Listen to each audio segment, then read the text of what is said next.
Boa tarde, Brasil. Boa tarde a todos. Começa agora mais uma edição do Agricultura BR, a segunda desta quarta-feira, ao vivo para todo o país, países vizinhos também, pelas parabólicas, transmissão, produção, canal do Boi, desse dia 7 de agosto. Você acompanha aí pela parabólica, por TVs por assinatura como a NET, a TV Claro, também pelo Facebook e YouTube. E no Mato Grosso do Sul, sinal aberto pela TV Imaculada Conceição.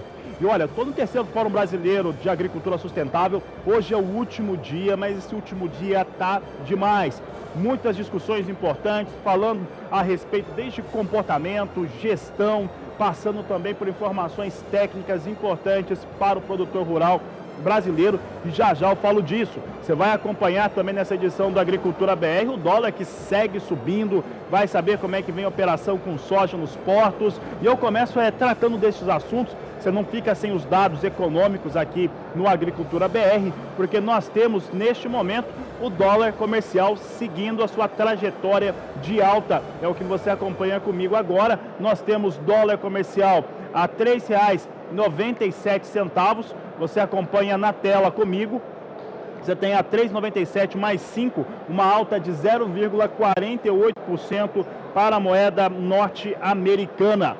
Olha, o dólar mais alto, ele é um reflexo direto dessa guerra comercial entre China e Estados Unidos. China e Estados Unidos deram aquele passo que torna a situação mais complicada. China fez uma retaliação, disse que não vai comprar nenhum produto agrícola dos Estados Unidos em resposta à nova taxação. Isso mexeu com os mercados. Dólar também tem uma motivação de alta por conta da taxa básica de juros no Brasil um pouco mais baixa. Alguns investidores optam para colocar seus recursos em outros países com taxas um pouco maiores. A soja em Chicago hoje, agora há pouco, ela até ameaçava uma reação, testava algumas ligeiras altas, mas voltou a operar em cenário negativo, ligeiro cenário negativo. Nesse momento nós temos soja em Chicago, pode colocar na tela, mas a soja em Chicago vem descolada do mercado brasileiro, é o que você acompanha comigo na tela. Temos a soja na tela, beleza, trazendo aqui a posição de agosto a $8,47 o bushel, setembro $8,52, novembro $8,65 por bushel, e janeiro de 2020, $8,78 mais 6 por bushel. São os negócios que temos agora com soja na Bolsa de Chicago. Como você viu, o mercado vem estável, com algum viés de queda, mas mais uma vez temos soja muito abaixo da marca de $9 por bushel, portanto não é remunerador para o produtor norte-americano, e nesse momento descola do Brasil. Brasil vai se aproveitando nesse momento o preço de paridade nos portos e vai registrando R$ 83 a saca de 60 quilos em Santos e Paranaguá. É o que você acompanha na tela comigo. Produtor rural que é atento e acompanha aqui o Agricultura BR no canal do Boi, sabe que esse é o mesmo valor que nós tínhamos nesta última terça-feira, portanto, sem muitas alterações para o valor de paridade nos portos brasileiros, mas ontem, pelas informações que alguns produtores passavam para nós, tinha um destravamento do mercado. Ainda hoje eu falo de outros dados econômicos e também dados de comercialização, mas você vai acompanhando tudo aqui pelo Agricultura BR, que agora trata de assuntos também que são fundamentais para o produtor rural.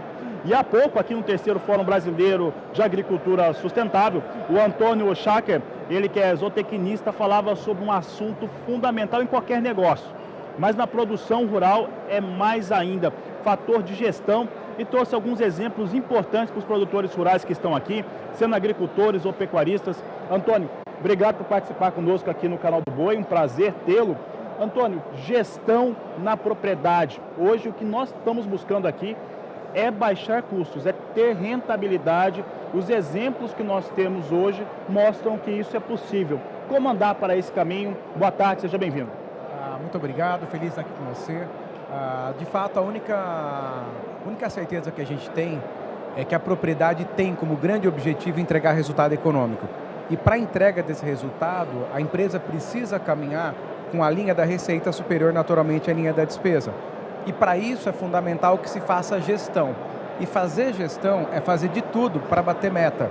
E as metas são metas financeiras e econômicas, mas também as metas produtivas. E gerenciar é acompanhar se está acontecendo aquilo que foi previsto acontecer.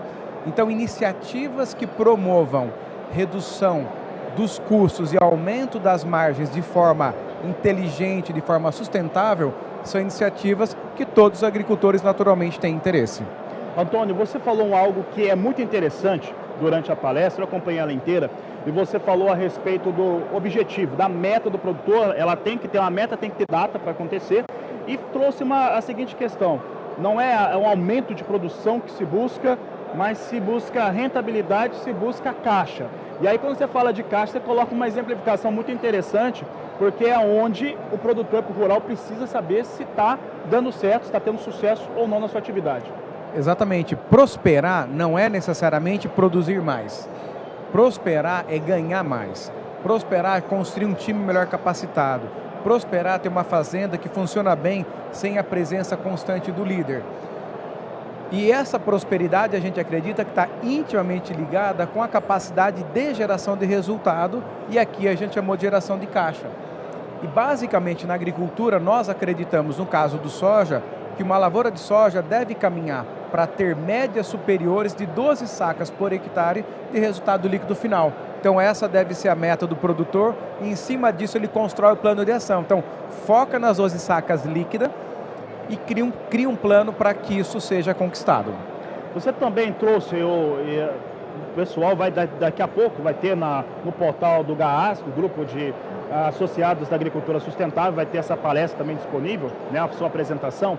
Mas um fato que me marcou muito também foi uma comparação. Você pegou um banco de dados que é produzido por você mesmo, pela sua empresa, e comparou com dados do GAAS.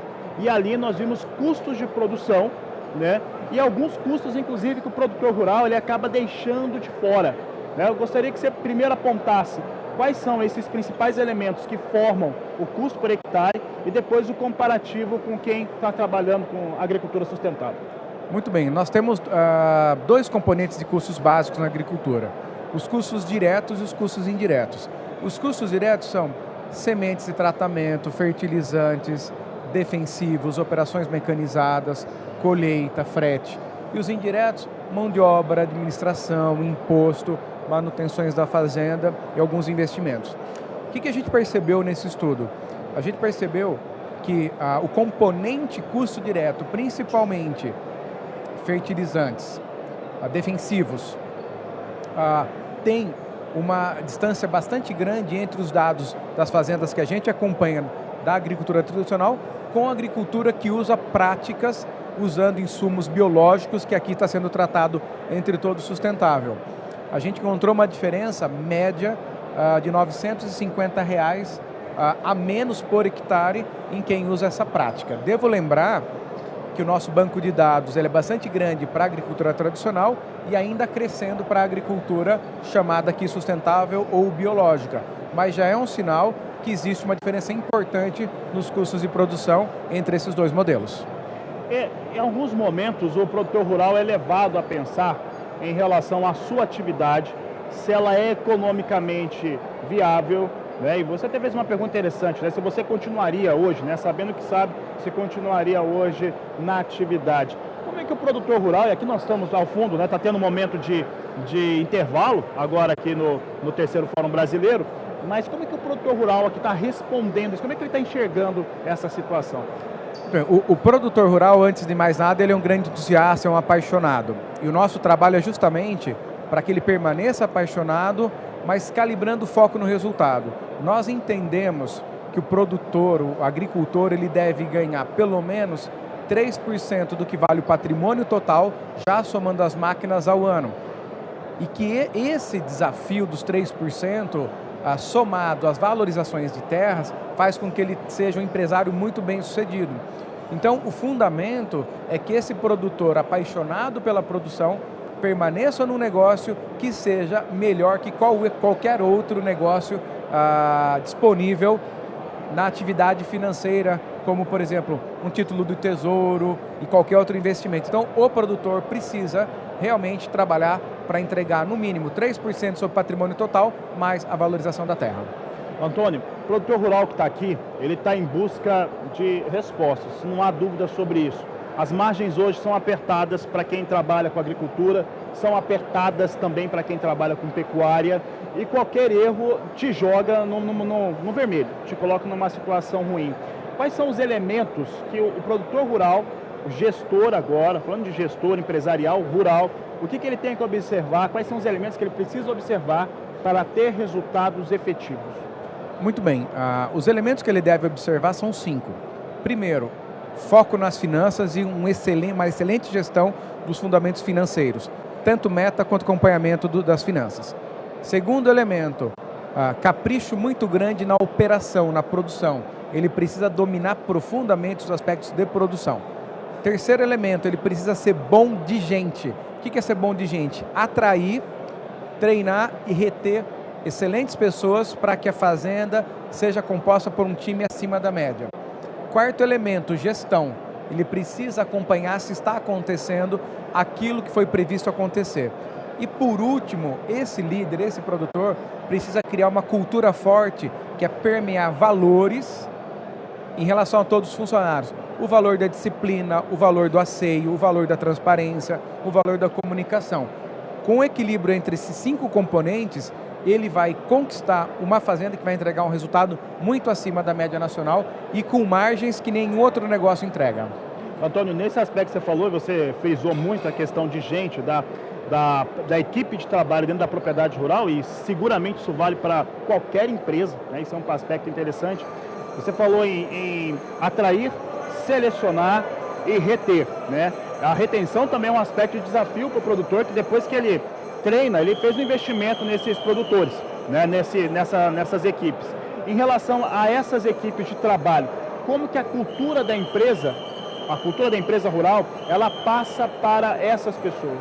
Muito bem, permear valores é através de um programa que se tem de comunicação do que é importante para a fazenda.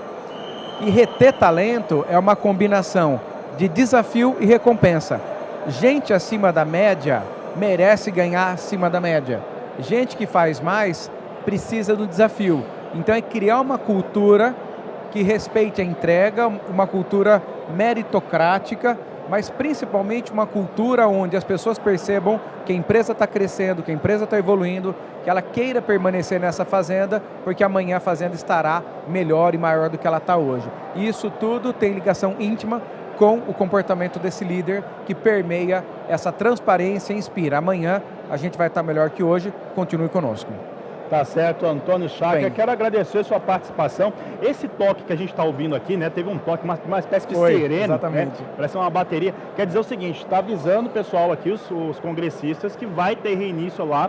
Daqui a pouco vai ter um debate. O Antônio vai participar daqui a pouco com seus demais colegas palestrantes do dia. Antônio, quero agradecer a sua participação. Eu que agradeço, é uma honra estar aqui com vocês. Um grande abraço a todos. Prazer é todo nosso. Obrigado pela participação. A Agricultura BR segue. E olha, eu lembro a você que nós estamos aqui no 3º Fórum Brasileiro da Agricultura Sustentável. Pode mostrar ali a câmera um pouco, o pessoal está voltando para o teatro aqui. O nome do teatro, inclusive, ele é muito curioso, porque ele traz o maior poeta do Mato Grosso do Sul, né? O Teatro Manuel de Barros, onde acontece aqui a maior parte das atividades que nós temos desse 3º Fórum Brasileiro da Agricultura Sustentável. Chega ao seu último dia, mas por aqui ainda tem muita coisa para acontecer. Eu vou para o intervalo comercial, daqui a pouco nós vamos falar sobre outros efeitos e impactos sobre a produção rural brasileira e o que significa essa história de agricultura sustentável, assuntos de logo mais, por aqui no Canal do Boi. Agricultura BR de volta, é o Canal do Boi no 3º Fórum Brasileiro da Agricultura Sustentável. Somos a emissora oficial desse grande evento e olha, tenho conversado com gente por aqui que tem trazido soluções para o produtor rural, mostrado caminhos, né? Principalmente mostrado caminhos para se ter melhores resultados, melhorar a rentabilidade e enxergar aquilo que ele faz de uma maneira diferente. É o caso do Arthur Tacla, que há pouco estava palestrando aqui no evento, no 3º Fórum. Ele é conselheiro na Future Education, é psicólogo, ele também foi VP na BRF e vai conversar conosco agora um pouco. Arthur, uma honra falar com o senhor aqui no Canal do Boi, no Agricultura BR, e eu estava falando aqui com os meus colegas que quando o senhor começou a falar ali dentro, né, o senhor trouxe ali um rompimento, né, uma espécie de quebra de paradigmas para o produtor rural. né? Nessa busca de resultados, precisa se enxergar diferente também. Como é que funciona isso? Boa tarde, seja bem-vindo. Eu que agradeço, obrigado aí do convite, a oportunidade de estar conversando com todos vocês. É um privilégio, uma honra estar aqui para trocar ideias. Acho que dois pontos fundamentais da nossa fala. Acho que o primeiro é esse que você enfatizou muito bem. A gente só vai entender a evolução verde e entender este modelo de agricultura sustentável se a gente mudar o mindset.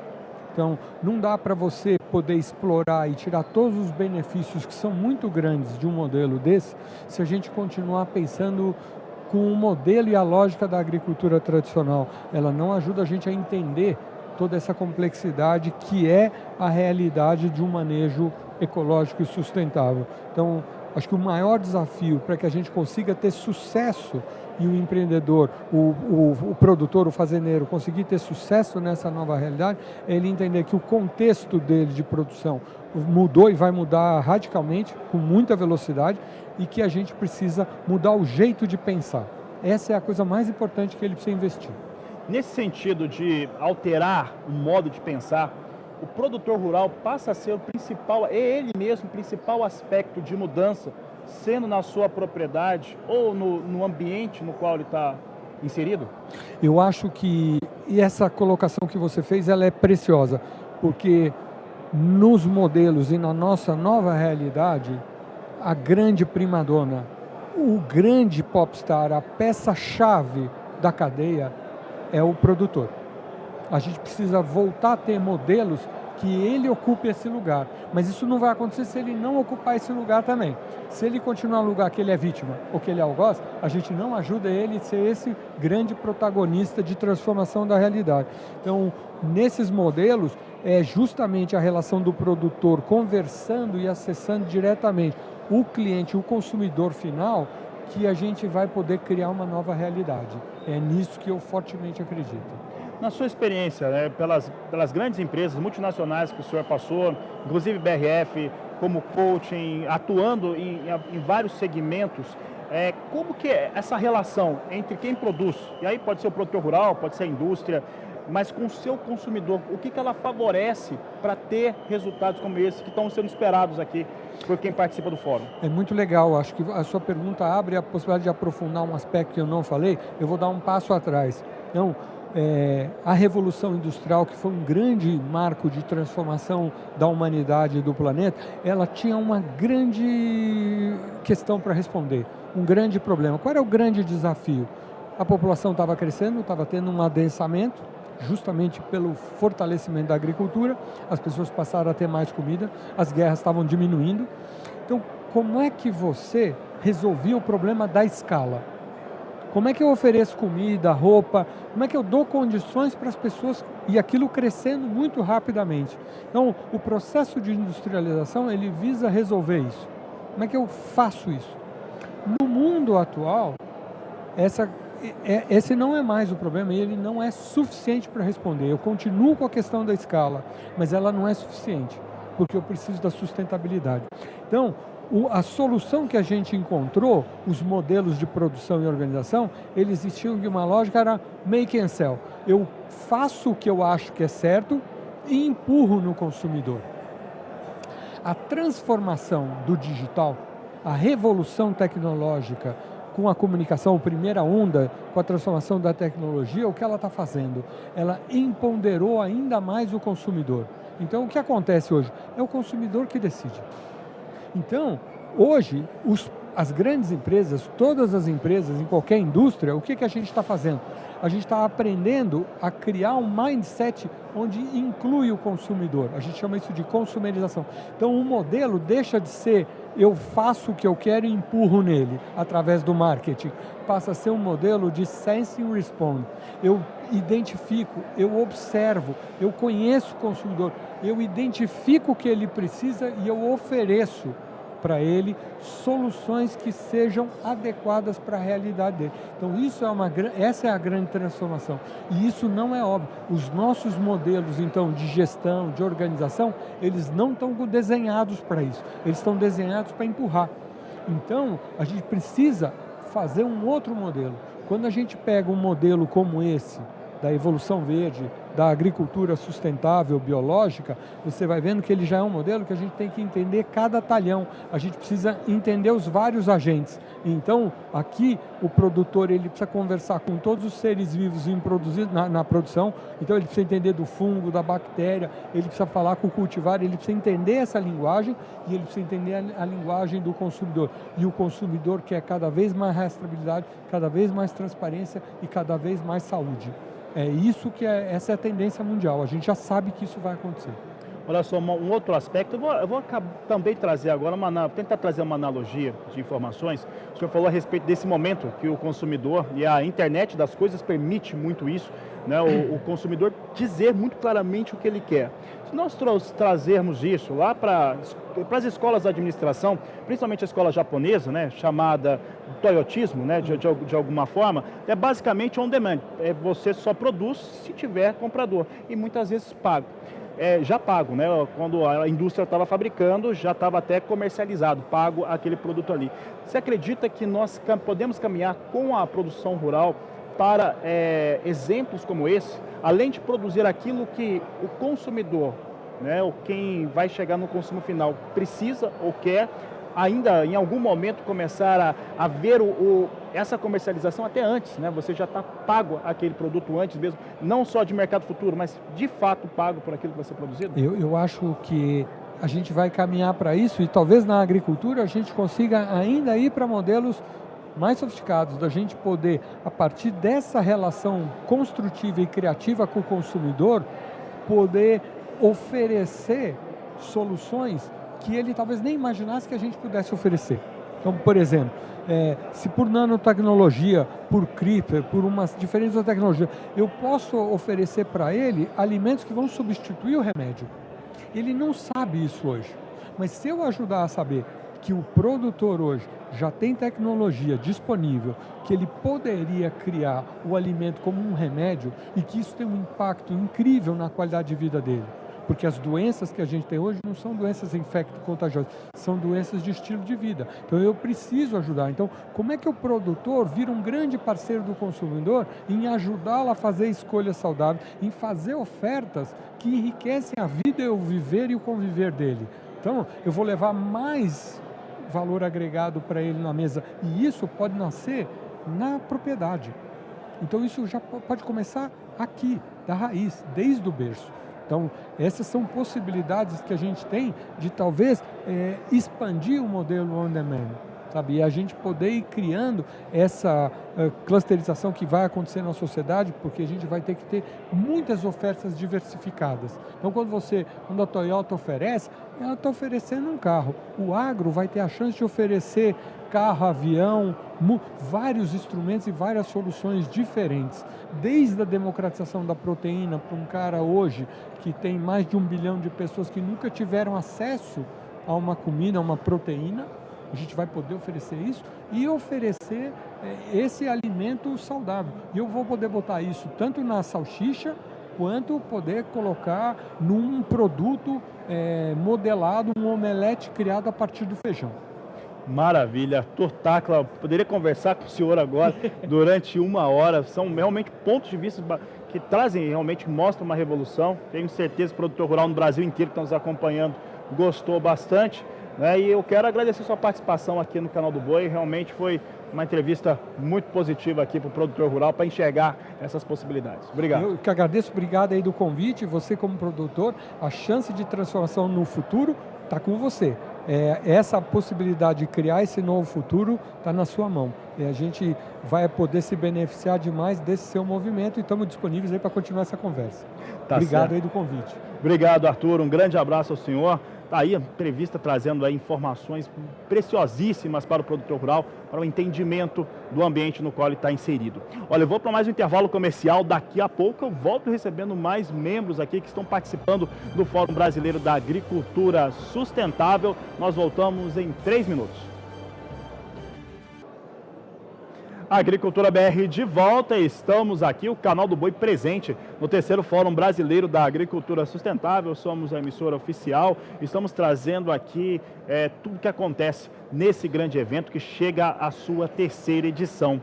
E olha, aqui na oportunidade nós estamos conversando com pesquisadores, com palestrantes e principalmente produtores rurais, quem está fazendo, levando essa agricultura sustentável para dentro da sua propriedade e mais do que isso, aplicando e observando os resultados. É o caso da produtora rural que eu converso agora, eu converso com Vânia Toledo, ela é produtora rural no estado de Goiás, trabalha principalmente com soja e milho e é membro do GAAS, né, o Grupo Associado de Agricultura Sustentável. Um prazer ter a senhora aqui conosco no Canal do Boi.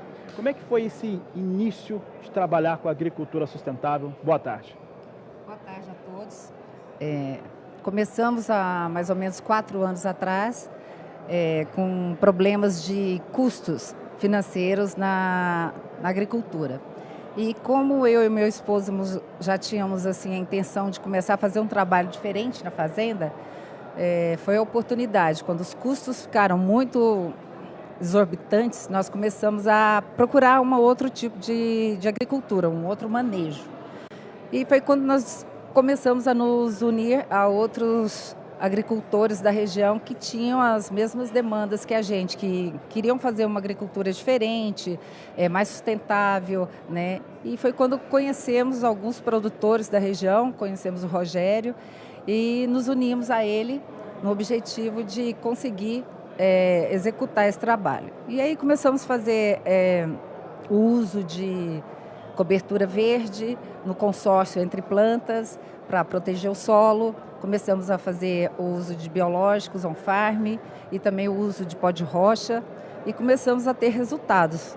Não ainda tão assim como nós gostaríamos, mas isso é uma coisa que a gente sabe que vai levar um tempo, mas temos certeza que estamos indo no caminho certo. E o que mudou na fazenda, na ação de vocês como produtores rurais, com quem trabalha com vocês? Porque tem ali uma mudança cultural também expressiva na fazenda para começar a produzir de maneira sustentável. Com certeza. Isso é uma coisa tão maravilhosa. Ela atinge a todos, né? Na fazenda, aos funcionários, né? Aos animais, porque você muda o manejo, a maneira de ver as coisas, né? De conduzir o trabalho dentro da fazenda. Então, a gente fazendo cobertura verde, a gente não precisa usar tanto herbicida, então isso já é uma coisa boa, que os funcionários não vão ter que ter aquela aplicação a mais. A gente fazendo também um pouco de alguns produtos, né? Nem todos. On-farm, nós fazemos on-farm de uma forma muito disciplinada, temos o apoio da Embrapa, né, da doutora Rose Monerá, que está sempre nos ajudando. Então, isso tem mudado bastante, sabe? Todo o pessoal que trabalha conosco tem nos apoiado e a gente faz questão que eles participem também e que aprendam como é essa nova agricultura, os olhos para ela, né, que é muito maravilhosa. Bom, vocês começaram essa atividade na agricultura sustentável com o fundamento, o objetivo de reduzir custos. De fato, esses custos caíram? Então, até o momento, não existe ainda, nós não temos ainda as contas completamente fechadas, porque, por exemplo, no uso do pó de rocha é uma coisa que mais a longo prazo, né? Você tem que esperar uns 5 anos, nós já aplicamos há uns 4, já estamos começando a ter alguns resultados. Mas a cobertura verde, que é o consórcio entre as plantas, que você pode misturar várias plantas para poder nunca deixar o solo descoberto, essas nós já estamos tendo resultados muito eficazes, porque você deixando o solo coberto, quando você vai entrar com uma cultura rentável, que é a soja ou o milho, o solo está coberto, protegido, não está compactado, porque as próprias raízes ajudam a aerar o solo, né, descompactar o solo, e isso faz com que as plantas de cultura econômica tenham mais facilidade para penetrar o solo. Então, com esse trabalho, a gente já está tendo um resultado bastante favorável. Assim. Olha, aqui no Fórum Brasileiro de Agricultura Sustentável, gente do país inteiro, né? Isso é um aspecto dos mais interessantes no fórum. Então, muita gente interessada em começar e trabalhar, continuar trabalhando. E o pré-evento, ele foi marcante. Eu conversava com alguns membros do GAAS, porque a expectativa de público, que era aquelas palestras, 2 palestras de mostrar o contexto, né? O uso do pó de rocha, o uso dos micro-organismos. A expectativa era de um número X de pessoas e veio mais que o dobro. As salas todas lotadas. Com certeza. Os 2 mini-cursos que nós tivemos no primeiro dia foi um sucesso. As salas estavam lotadas, muita gente ainda procurou de última hora, mas não tinha como continuarmos com as inscrições, porque as salas já estavam lotadas, né? Mas a gente quer deixar também um recado de que todos os anos, esse é um trabalho que todos os anos a gente está fazendo, porque agora isso faz parte do nosso dia a dia, né? E gostaríamos de convidar todo mundo. Todos os anos nós fazemos um encontro, que tem sido sempre mineiros, né? A gente faz sempre nas nossas... ou na área do Rogério, ou na nossa, ou de outra pessoa, porque a gente quer mostrar o trabalho na prática, realmente, e todos os anos, agora, daqui para frente, nós vamos ter o fórum, onde nós estaremos trazendo sempre pesquisadores, todos os tipos de produtores, pessoas que tenham relação com o meio ambiente e que estão tentando modificar a maneira como está aí hoje, fazer uma coisa mais sustentável e melhorar o ecossistema como um todo. Mas, Vânia, para esses produtores que vieram aqui pela primeira vez, né, estão conhecendo como é que funciona o sistema, gente no Brasil inteiro que está acompanhando pelo canal do Boi e começou a despertar para esse assunto, qual que seria a indicação que você daria? Qual que é o conselho que você dá para quem quer começar a trabalhar com agricultura sustentável? Então, eu acho que a primeira coisa que você tem que fazer é começar devagar, né? Escolha um talhão, escolha uma área onde você tenha maiores problemas, pode ser com nematóide, com qualquer outro tipo de doença, e comece a fazer cobertura verde, consórcio de plantas, né? Que seriam, por exemplo, trigo morisco, nabo forrageiro, vários, você pode misturar tudo, capim, piatã, braquiária, todos eles ajudam a descompactar o solo, porque o maior problema que existe hoje em dia na agricultura é a compactação do solo. E esse é o primeiro passo que a gente precisa dar em prol assim, dessa nova agricultura mais sustentável, para você já começar a eliminar os herbicidas. Então aí já é uma coisa que já vai ajudar nos seus custos, né? Você vai diminuir os custos porque a própria planta ela vai inibir as outras que você considera daninhas e você não vai ter aquele custo. Então, aquilo já ajuda bastante. Então, eu acho que esse seria o primeiro passo, é o mais fácil, né? E depois, com o tempo, você pode procurar na sua região o pó de rocha, né? Aquele que tiver mais acessível na sua região, porque o Brasil todo dispõe de pó de rocha, né? E também depois começar a fazer os biológicos, o uso dos biológicos que você pode fazer na sua própria fazenda, na sua própria sede, né? Fazendo curso na Embrapa, na própria Embrapa que disponibiliza esse curso. E com certeza, você fazendo essas 3 primeiras coisas mais importantes, você vai estar indo no caminho certo, com certeza. Tá certo, Vânia Toledo, obrigado pela participação aqui no canal do Boi, no Agricultura Obrigada a você, obrigada a todos. Tá certo, você vê aí tecnologia e resultados para o produtor rural, para o pecuarista. Olha, eu continuo aqui, é o 3º Fórum Brasileiro da Agricultura Sustentável. Nós estamos no último dia, mas é um último dia extremamente agitado, palestras, debates, aquilo que um produtor rural precisa saber para mudar e principalmente para ter melhores resultados, reduzir custos e ter uma situação de produzir agora, né, e conseguir produzir também posteriormente, que é um dos fatores mais interessantes quando falamos de agricultura sustentável. Eu vou falar agora com um produtor rural que está lá no norte de Minas Gerais, o Eduardo Martins, que está aqui conosco. Eduardo vai falar um pouco a respeito dessa experiência. Eduardo, você trabalha com agricultura sustentável há 13 anos, né? A gente já estava se falando antes a respeito disso. Como que você começou? Como é que você despertou para essa atuação? O que fez ou motivou na época para começar? Boa tarde. Boa tarde. A gente costuma dizer que é por amor ou por dor, né? No meu caso, acabou sendo por dor.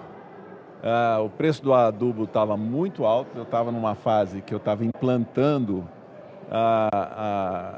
meu plantio de eucalipto, os custos são altos na fase de implantação, e a rochagem, né, e os biológicos foram uma solução que acabou casando acabou funcionando do ponto de vista de desempenho melhor que o plantio que eu fiz no método convencional, com adubo químico, etc. O senhor lá no norte de Minas, o senhor produz gado, né? Trabalha com a pecuária, trabalha também com cana-de-açúcar e mais recente, né? A atividade mais recente é o eucalipto? Floresta? Não, o eucalipto foi a origem, né? A pecuária, na realidade são 2 fazendas, uma é dedicada exclusivamente para a pecuária. E esse ano nós passamos por uma fase muito difícil na região, nós tivemos 6 anos de seca. E esse ano nós começamos a reforma das pastagens, né, que foram muito comprometidas. E com essa base aí de usar pó de rocha, os insumos naturais e trabalhar com biológico, nós reduzimos o custo de reforma de pasto em 50%. Nós costumamos dizer no canal do Boi que a produção de gado no norte de Minas é um dos maiores desafios que se tem para o rebanho. Ora, se é para o rebanho, é para o solo também, é para a pastagem, qualquer outro elemento. Como que você aplicou, como é que você desenvolveu uma situação lá para conseguir manter essa produção com 6 anos mais intensos de seca? Nós tivemos que reduzir muito o tamanho do rebanho, né? E agora estamos recompondo esse rebanho. E o norte de Minas, é claro que 6 anos seguidos é uma coisa extrema, né? Mas o norte de Minas você sempre tem que trabalhar com uma margem de manobra, você sempre tem que trabalhar com a margem de segurança. E tem que fazer investimento em silagem para aguentar os períodos mais complicados. É assim que a gente faz, né? Então, além de reforma, a gente sempre faz uma base para silagem. Eduardo, quem está no Fórum Brasileiro da Agricultura Sustentável, quem está nos acompanhando no canal do Boi com mais atenção, são produtores rurais que estão buscando soluções para questões até que são comuns, né? As margens hoje são muito pequenas, seja na pecuária, seja na agricultura. Essas margens para o senhor, para o seu trabalho, vocês conseguiram atuar de uma maneira melhor a partir do momento da agricultura sustentável? Em geral, a gente vem trabalhando com números, né? Não é meu caso, mas em produção de grãos, por exemplo, a gente tem conseguido fazer um custo de produção, em geral, 30% menor. Tá? Isso leva a uma redução de 80% dos insumos tradicionais, estou falando de adubo e todos os defensivos, e a gente acaba conseguindo manter a produtividade um pouquinho abaixo, né? E isso já tem muita gente, no caso de grão, já há muitos anos, né, demonstrando esse resultado. No caso da pecuária, nós não temos no nosso caso lá, uma margem de custo, né, e de rentabilidade. A gente sempre trabalha com o seguinte, quer dizer, a reforma de pasto não pode custar mais de um bezerro, entendeu? E a gente tem que ter uma renda aí de uns R$400 por hectare ano, né, para as contas ficarem equilibradas, né? Nós juntamos, no nosso caso, em uma das fazendas, o leite, isso também tem ajudado. Então, a gente acaba conseguindo ter custos muito menores, por causa do custo de reforma, principalmente. Valeu a pena? Não só vale a pena, por causa de você poder continuar na atividade, mas principalmente pelo prazer de você ver a coisa funcionando e com recursos que são locais. É uma coisa que depende muito mais de inteligência, de manejo, do que de produto. Vale muito a pena. Para encerrar, Eduardo, eu conversava com o Rogério Vian, conversava com outros produtores rurais, pessoal do Grupo do Gás, e eles falavam o seguinte, que de certo modo é o produtor rural, né, ele voltar a ser agricultor, seja ele pecuarista ou agricultor, mas voltar a ser agricultor de fato e começar a trabalhar mesmo com a terra, com o solo, de uma maneira que não seja apenas a inserção de elementos químicos, mas sim a observação e muito manejo para conseguir ter resultado. É isso no seu entendimento? O problema, a gente fala, o químico, não sei o quê. Nós não somos contra químico absolutamente, né? Se precisar colocar químico, nós colocamos, né? O problema é que os químicos alcançaram custos que são inviáveis. Não tem como, né? Você pega nos últimos 6 anos, né, a margem que o produtor de soja, que tem a grande importância econômica no país, a média dele de rendimento, de sobra, né, é 3 a 4 sacos, na média dos últimos 6 anos. Esse rendimento esse rendimento de produtividade e de sobra, né, ele não paga o que você tem que gerar de renda, né? Então, a questão é basicamente essa. A gente, na realidade, quando foi buscar uma solução, a gente descobriu que essa solução não só funcionava, como também custava menos. Então, quando você junta duas coisas como essa, como é que você não faz? Tá certo. Quero agradecer a sua participação aqui no canal do Boi Eduardo. Obrigado pela entrevista. Muito obrigado. Tá certo. Conversei aqui com mais um produtor rural, falando um pouco da sua experiência com a agricultura sustentável. Eu vou para o último intervalo. Daqui a pouco nós vamos voltar com mais uma entrevista. E o meu colega João Pedro Curti Dias vai trazer mais um entrevistado aqui no Agricultura BR. E eu quero falar também dessa marcha aí dos governadores para Brasília em relação à reforma tributária. Vou para o intervalo e volto em instantes. Estamos de volta, é o Agricultura BR no terceiro Fórum Brasileiro da Agricultura Sustentável. É o Canal do Boi, é o Agrocanal, são as emissoras oficiais desse grande evento que traz soluções para trazer melhor rentabilidade, melhorar as margens e principalmente ter melhor resultado no campo, seja na agricultura, seja na pecuária. E agora eu vou convidar o meu amigo João Pedro Curti Dias e ele vai trazer um assunto bem interessante que é em relação à comercialização de carnes. João Pedro, boa tarde. Boa tarde, companheiros. Na palestra que teve aqui no Congresso Brasileiro de Agricultura Sustentável, o Esdimar abordou um tema extremamente importante. Qual é o futuro? Como é que vai ser o cenário futuro na produção e comercialização de alimentos? Então eu pedi para ele que comentasse especificamente em relação à pecuária e à carne bovina. Como é que se vê o futuro nessa área, Esdimar? Primeiro, bom dia, obrigado pela oportunidade. Assim, tem um ponto que é primeiro, a gente não empurrar simplesmente, eu vou produzir a carne ou o alimento para quê? Só para empurrar para alguém? Não. Tem uma questão de quem está do outro lado, o consumidor, ele quer algo diferente, ele tem uma necessidade, ele tem os anseios dele. Então, essa sintonia entre produtores e consumidores, ela é relevante. E hoje você vê várias tendências. Então, eu acho que tem caminhos para você usar a tecnologia ou novos manejos, que vai trazer principalmente rentabilidade para o produtor, que isso é relevante, mas também ele permite atender esse anseio do consumidor, que vai gerar um ganho em toda a cadeia. Então eu posso ter, por exemplo, carnes, são mais gente querendo carnes mais magras, mas gente também com carnes com um marmoreio melhor.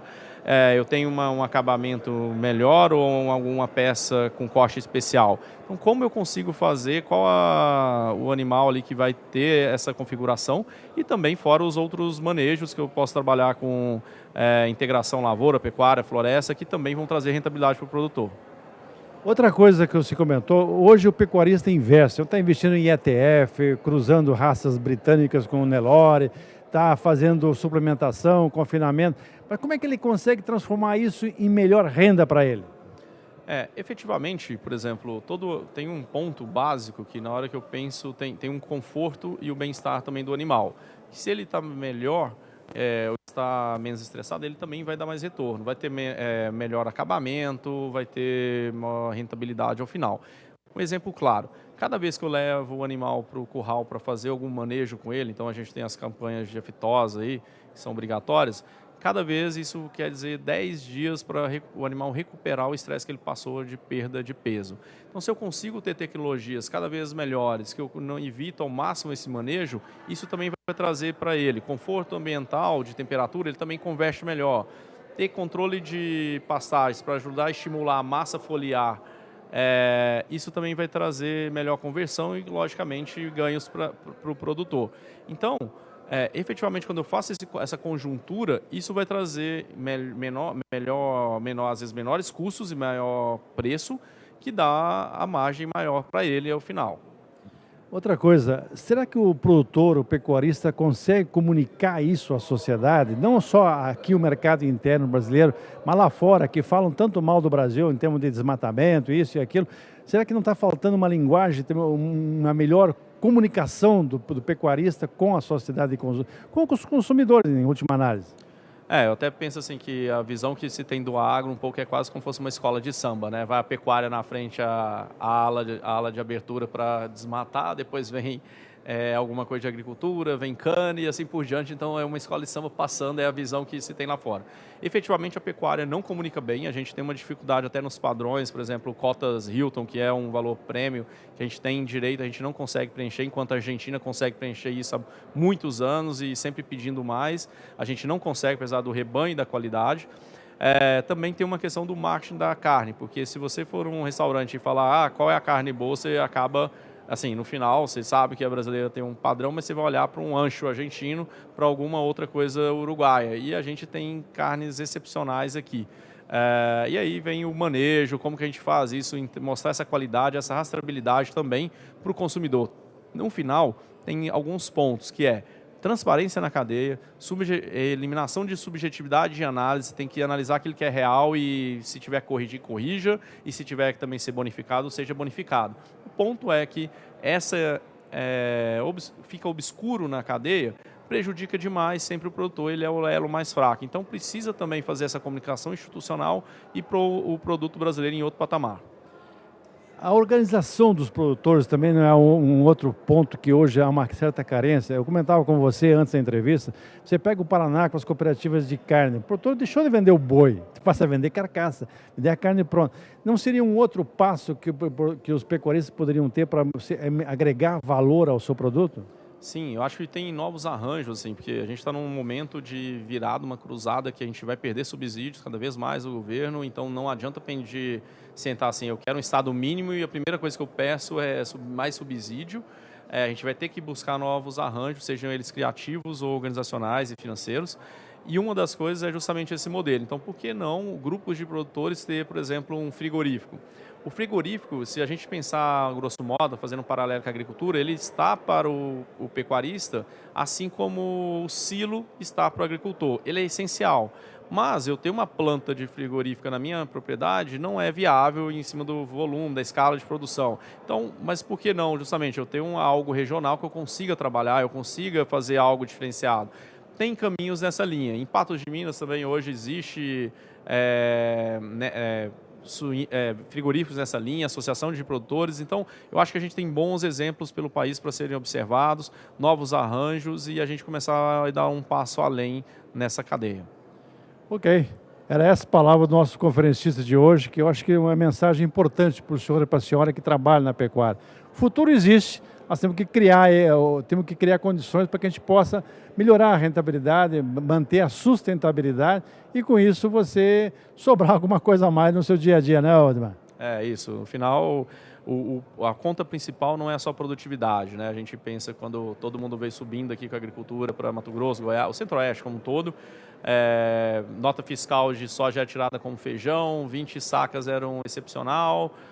Hoje a gente está numa linha, mas assim, será que o limite é eu quero chegar a 100 sacas de soja ou eu quero ter lucro no bolso? Dinheiro no bolso e que me dê condições de dignidade de estar no campo, de fazer algo diferente. E também levar um prato de comida na sua casa com melhor qualidade. Eu acho que esse é o ponto que a gente tem que refletir e no final a gente tem que trazer rentabilidade com produtividade. O mundo espera que o Brasil cumpra o papel de ser um grande provedor de alimentos, temos quase dobrar a produção de alimentos e o próprio Roberto Rodrigues fala que a paz mundial depende do Brasil e passa para a nossa agricultura e nossa pecuária. Então vamos trabalhar para conseguir isso de forma que a gente também ganhe dinheiro nessa história. Muito obrigado. É contigo, Fabiano. Tá certo, João Pedro, obrigado, né? E dados importantes, informações importantes sobre a comercialização de carne, também utilizando um pouco desses fundamentos da agricultura sustentável que são tão relevantes para os resultados para a produção agropecuária no Brasil. Olha, terceiro Fórum Brasileiro da Agricultura Sustentável, nós estamos no último dia, mas ele segue hoje até às 7h30 da noite. Nós temos, neste momento, um debate que acontece lá no teatro, está acontecendo neste momento, no Teatro Manuel de Barros, vai acontecendo esse debate com os palestrantes que estiveram hoje durante o dia, inclusive o Arthur, que acabou de conceder entrevista para nós, respondem a perguntas dos participantes que estão presentes aqui, também perguntas dos telespectadores do Canal do Boi e do Agro Canal, que enviam seus questionamentos, estão enviando seus questionamentos pelo Facebook e também outras mídias sociais. Olha só, eu vou pegar, antes de encerrar essa edição, eu quero falar de um assunto bem sério. Essa semana mesmo, na segunda-feira, eu conversei com o prefeito municipal de Campo Grande, Mato Grosso do Sul, Marcos Trade, e falava entre os temas que serão tratados, é uma entrevista que você vai ver ainda aqui no Canal do Boi, no próximo dia 26, mas falava de reforma tributária.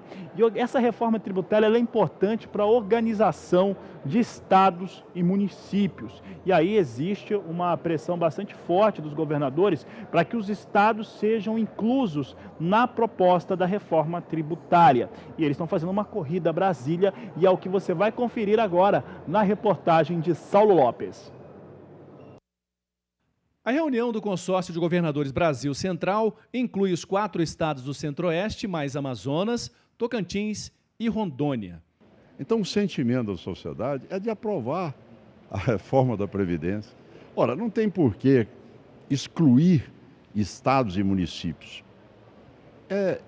Chega a ser ilógico diante de um processo onde nós sabemos muito bem que amanhã nós vamos resguardar, então, apenas os servidores federais? O governador de Mato Grosso do Sul, Reinaldo Azambuja, presidiu a reunião do Consórcio Brasil Central. As principais discussões foram sobre os recursos da Lei Candir. A tese defendida pelos governadores do encontro é pela revogação da lei. Porque você vai praticamente acabar com a guerra fiscal. Mas nós temos algumas regiões do país que são mais pobres e que precisam desses fundos regionais de desenvolvimento. O que nós pedimos?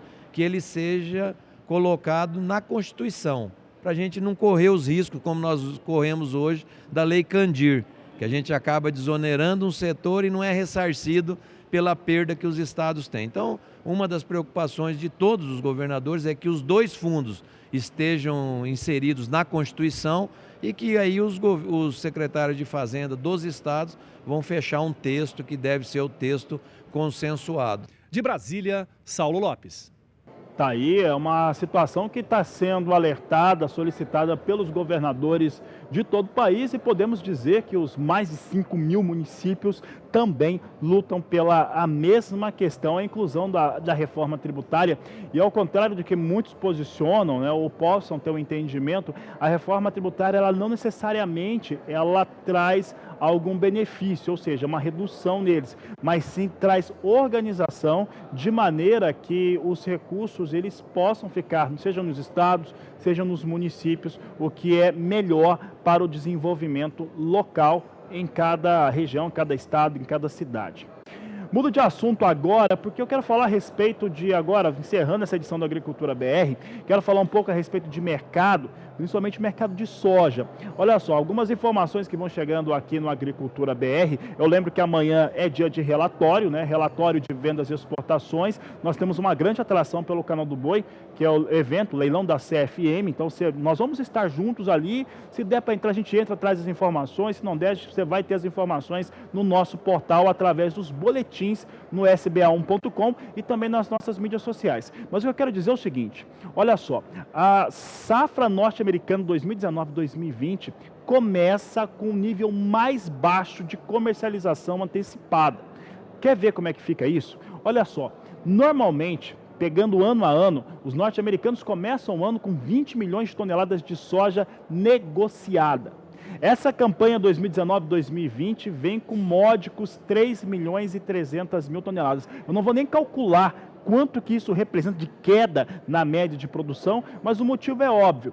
você tem o maior comprador e que é o maior consumidor de soja também, a China, não fazendo aquisições junto aos Estados Unidos. E isso traz esse impacto forte em relação ao que vem acontecendo com soja nos Estados Unidos. Quero trazer agora os números para a soja em Chicago. Se nós tivermos aqui os números relacionados, já estamos, pode colocar soja Chicago no ar, por favor. Soja Chicago hoje chegou a operar com alguma alta, né? E nesse momento vem com queda. Agora vai consolidando um pouco a queda no mais curto prazo. Posição de agosto negociada a $8,46 o bushel. Setembro, 8,52. Novembro, $8,65 mais 2 por bushel. Enquanto que a posição de janeiro vem a $8,78 mais 5 por bushel. São os negócios que trazemos agora com soja na Bolsa de Chicago. É o que destacamos aqui no Agricultura BR. Destaco agora também como é que vem o dólar comercial. O dólar comercial chegou hoje a testar R$4, é isso mesmo. O dólar vai testando, vai subindo por conta principalmente do fator externo, China e Estados Unidos, e também aqui no Brasil a taxa de juros mais baixa. É uma situação até comum sobre o aspecto econômico. 0,75% de alta para o dólar neste momento, negociada a R$3,98 mais 5. E olha, com essas informações, essa edição da Agricultura BR encerra por aqui no terceiro Fórum Brasileiro da Agricultura Sustentável. Recebi convidados especialíssimos, você pode rever essas entrevistas daqui a pouco, canal do Boi no YouTube e depois também nas nossas mídias sociais, todas elas. Voltamos logo mais às 16 horas no horário de Brasília, porque você já sabe, este é a Agricultura BR, a inteligência, a transparência do agronegócio, sempre com você. A todos uma ótima tarde e até mais!